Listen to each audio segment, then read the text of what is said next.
વડોદરા જિલ્લામાં જે સરિતા બ્રિજ, જે ડભોઈ તાલુકામાં જે સરિતા બ્રિજ આવેલો છે તેના દ્રશ્યો છે। કારણ કે પીડબ્લ્યુડી અને આ રેલવે વિભાગ આ જે કમ્બાઇનમાં કામ કરતા હોય છે અને આપણે જે ઊભા છે એ રેલવે વિભાગના અંડર જે બ્રિજ છે તેના દ્રશ્યો છે। કારણ કે 2 વર્ષ પૂર્વે જ આ બનેલો જે બ્રિજ છે તેના સળિયા આપ સ્પષ્ટપણે જોઈ શકો છો। કારણ કે આ જે બ્રિજ છે એ સ્ટેચ્યુ ઓફ યુનિટીને જોડતો બ્રિજ છે। કારણ કે હજારોની સંખ્યામાં રોજે રોજ અહીંયા જે વાહનો છે અવરજવર કરે છે અને આપ જો જે પ્રકારથી જે કામ થયું છે હલકી ગુણવત્તાનું સ્પષ્ટપણે કહી શકાય છે।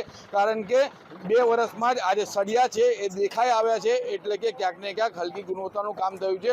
સાથે સાથે નીચેના દ્રશ્યો બતાવીશ, કારણ કે આ જે આપણે ઉપર ઊભા છે અને જે નીચે છે એ સ્ટેચ્યુ ઓફ યુનિટીની જે બ્રોડગેજ લાઇન છે રેલવે વિભાગની એ છે અને મોટી મોટી ગાડીઓ અહીંયાથી જાય છે। સાથે સાથે હાઈ ટેન્શન જે વીજ પુરવઠો છે તે પણ લાઈન નાખવામાં આવી છે, એટલે કે જો આ બ્રિજ ધરાશાયી થાય તો મોટી જાનહાનિ કહી શકાય છે। દર વર્ષે અહીં આગળ આ બ્રિજના સળિયા દેખાય છે અને દર વર્ષે આ લોકો સમારકામ કરે છે। હમણાં હાલમાં જ મહીસાગરનો બ્રિજ તૂટ્યો, એમાં કેટલા લોકો અંદર પડ્યા અને કેટલા મરી ગયા એનો કંઈ ખબર નથી, પણ આવી ઘટના અહીં ના બને તે માટે આ તંત્ર વહેલી તકે અસરદાર પગલાં પડે, કાં તો પછી વાળ જુએ છે કે મહીસાગરની જેમ ફરી આ બ્રિજ તૂટે।